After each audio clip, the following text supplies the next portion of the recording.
All right, guys. Just got finished up, obviously, with our third practice of the week, and feel good with where our football team is right now. We're starting a 4-game stretch where it's kind of a new season for us.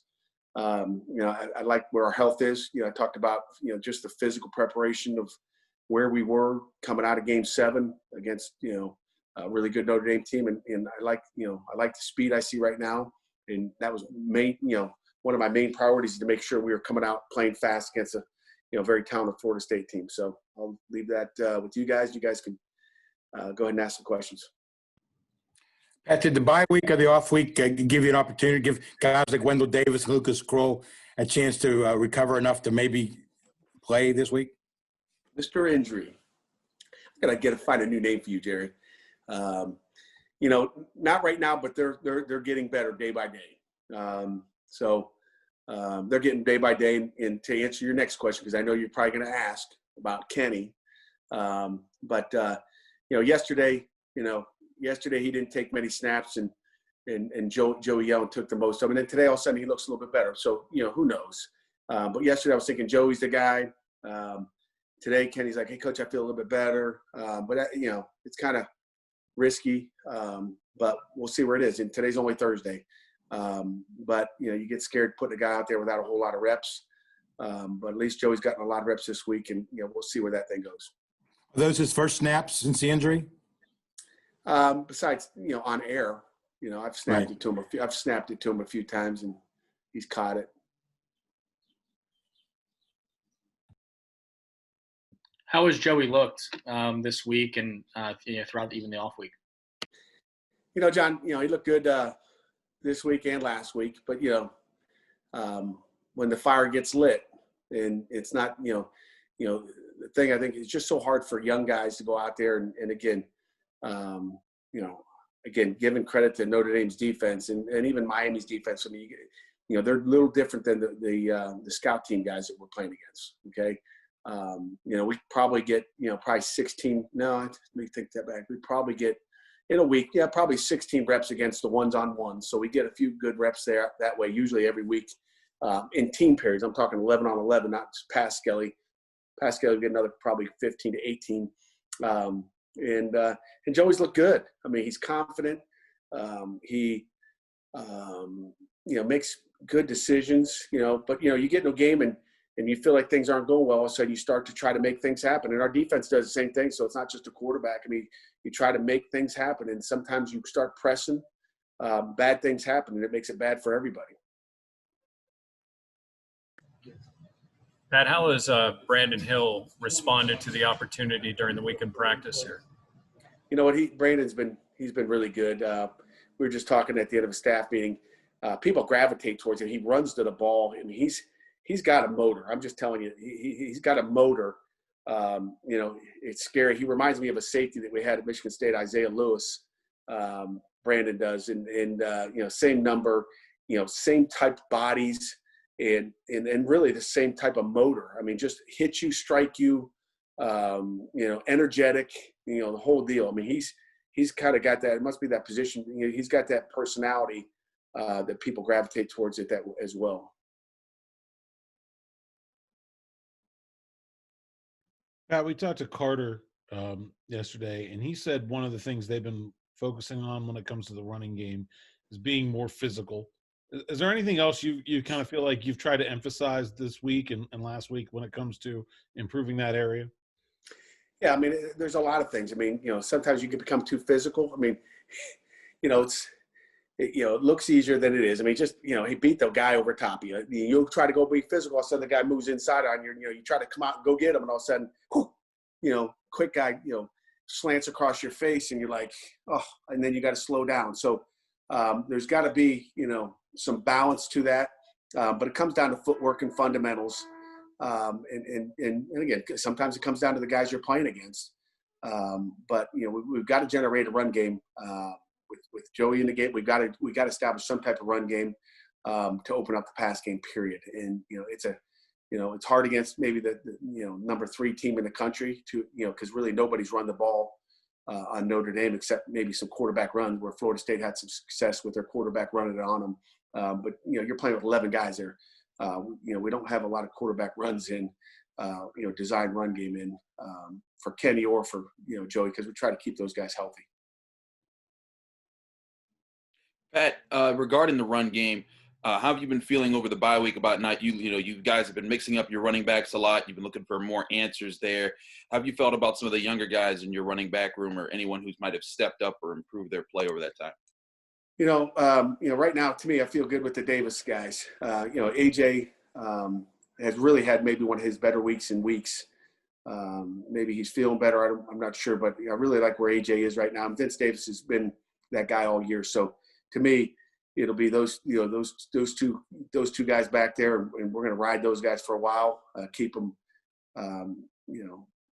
healthy with those two guys. But that's kind of really where I feel right now. The other guys may get a snap here and there, but right now it's Davis and Davis.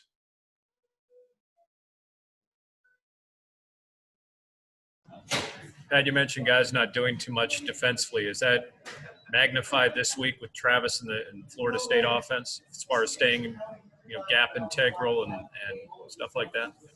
Yeah, good luck to you, Jeff. I mean, Jordan Travis is a good football player. They played 4 quarterbacks. I think we may have talked about it. This guy's a good football player. He hustles down the field. He blocks down the field. You watch him, you'll be maybe watching the tailback run for a 10-yard gain. All of a sudden, in front of the 10-yard gain, you're seeing the quarterback run down there and block people. I'm like, what is going on here? You're not allowed to do that. It's almost illegal. But he's a football player. I really like that guy a lot, just because of the effort he puts into what he does. He can run against better defenses. I'll give you the inside scoop. Against the Notre Dames, he's carrying the ball a lot. Because it gets that extra guy. It's that 11th man. And it's not easy to stop that run game, as we'll see with Virginia Tech here in a couple of weeks. They're probably up at the top of the country rushing offense. But when you're playing with 11, you're going to have to get your safeties really involved in that run game.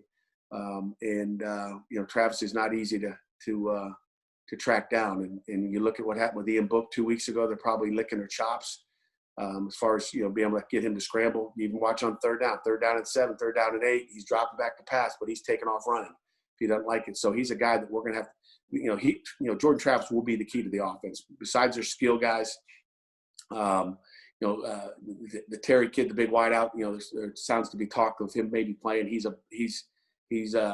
probably the top wideout in the country.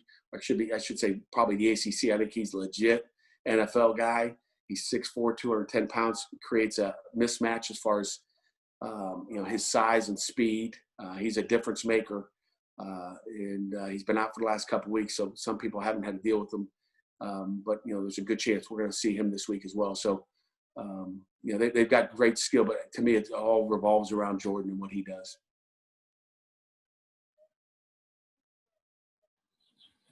Pat, regarding quarterbacks, do coaches like to put a seed of doubt in the other guy's head? What are you talking about? Who's people? The quarterbacks themselves, or the coaches? What are you talking about? Do you like it when the other coach doesn't know who your quarterback's going to be? You ask that question they're preparing for 3 of them anyway. I know who their quarterback's going to be. They're going to find out pregame anyway. It really doesn't matter. We're going to find out pregame maybe.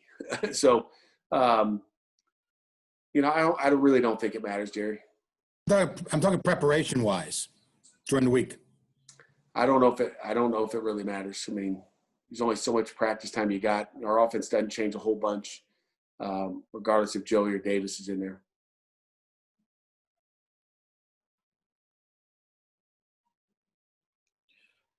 Pat, we've been talking about the secondary a lot this year, and you've seen Marquise Williams and AJ Woods step up a little bit.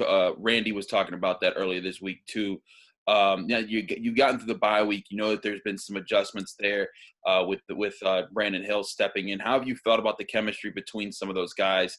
Because now there's a new guy in there, and yes, Brandon Hill's played snaps before, but communicating every single play and keeping everyone on the same page, that's still another challenge between a bunch of young guys, and then another young guy in Brandon Hill being thrust into there. Yeah, Brandon's played a lot of football here. He's practiced a lot more than he's played.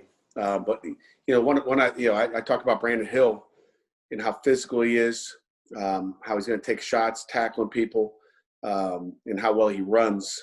Probably the thing I didn't talk about is he's really a great communicator.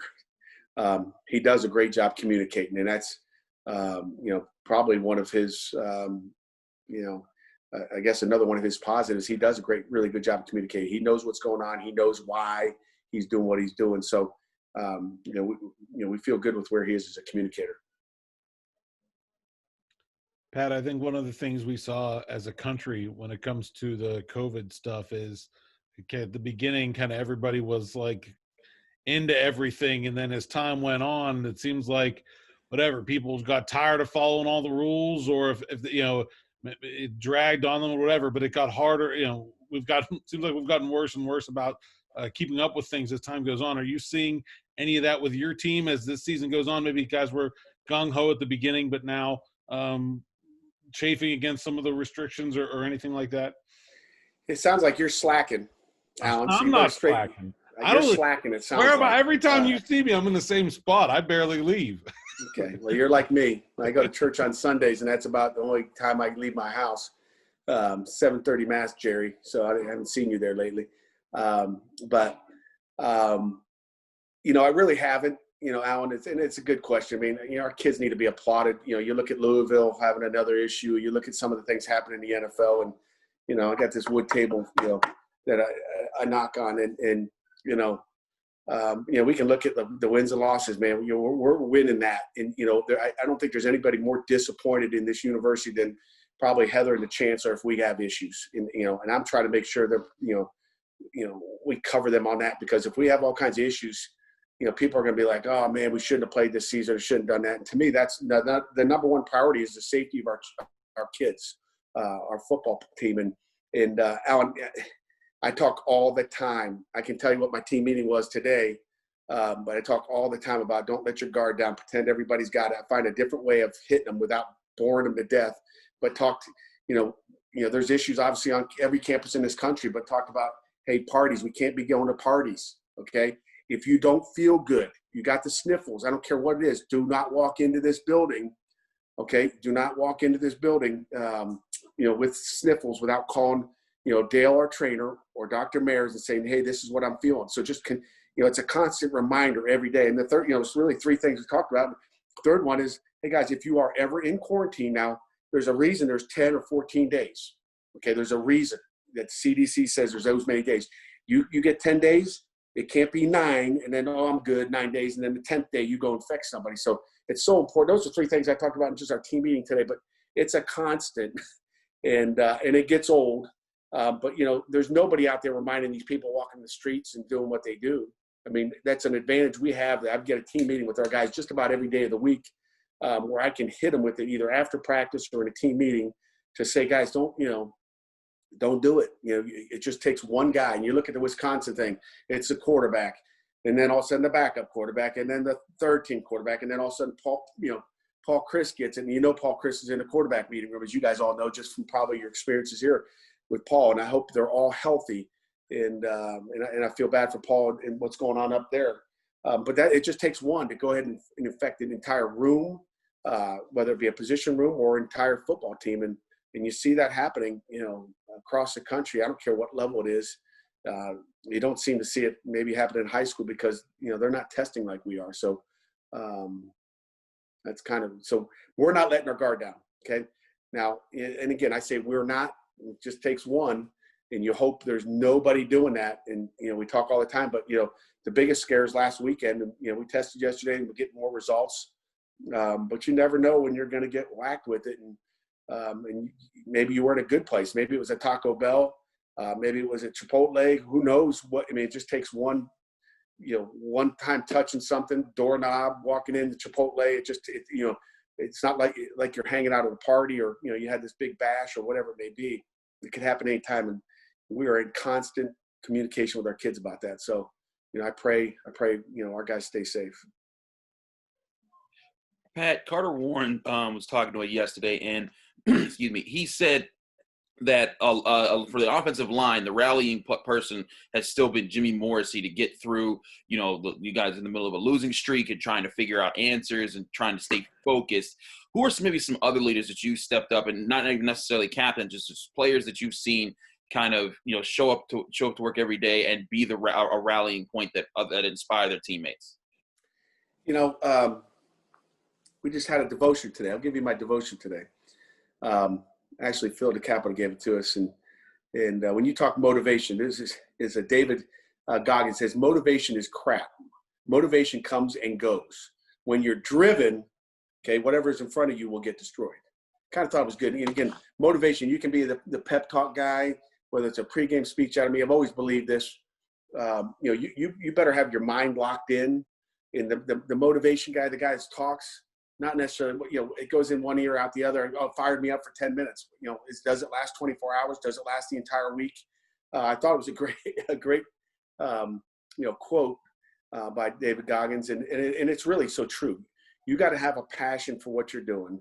And, if we have to have Jimmy Morrissey be the guy that's rah, rah, rah, rah cheerleader, we'll get him some pom-poms. So we'll get me some pom-poms and a skirt. And that would not be a pretty sight. I'd rather see Jerry in the skirt. Our guys got to have, they got to have passion. They got to have a desire to get better and do the right thing. Again, we have all kinds of leaders. Here's the thing I can tell you, good practice, bad practice. Our kids come out every day. They don't need to have their buttons pushed. Okay. And that's what I love about this football team is they come to practice every day. Are they perfect? No. Okay. But they come to practice. I feel like they don't need motivated to come practice every day. I really don't believe that. You have anything final for this session? It's been a good session. We got a little devotion in. We can talk about motivation, COVID. Okay. I want to talk about a win on Monday. That's what I want to talk. Maybe after the game, Saturday after the game. That's what I want to talk next. With that, we will conclude things. Coach, thanks for your time. And you guys need a motivation? You guys need a pep talk at all? Jerry, you're looking a little down. Yeah, let's hear one. Go ahead. I'm all ears. Get out of here. All right, guys. Have a great one. Anybody going to Tallahassee? Chris, we'll see you down there. All right, good. Got one guy. Get him a good seat. All right, guys. Have a great one.